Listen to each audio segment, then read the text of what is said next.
So ayan po, medyo tuyo na yung sabaw. Yung una nating nilagay na gata, yung pangalawang gata tuyo na po. So pwede na po natin ilagay yung ating next level. Ito pong ating ito yung unang gata talaga. Ayan.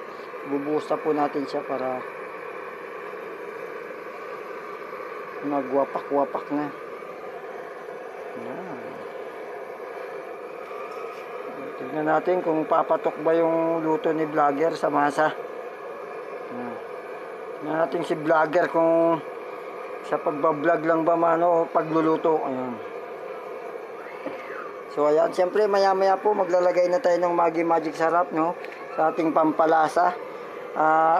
Maggi Magic Sarap po, ano po yan, yan po ay mga ingredients na katulad ng bawang, sibuyas, mga paminta na dinurog po at pinalambot na manok para maging isang pampalasa. Yan po. Ang Magic Sarap po ay nagbibigay ng kakaibang lasa sa ating mga lutuin. So, gumamit po tayo ng Maggi Magic Sarap. Yan.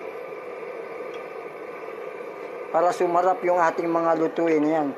Lagyan mo ng magic. Yan po ang ating Maggi Magic Sarap. Yung Maggi Magic Sarap po ay mabibili sa ating mga tindahan, no? Meron tayo sa mga grocery niyan, sa mga mall, sa lahat po ng tindahan makikita po natin ang Maggi Magic Sarap. So, hanapin nyo lang po.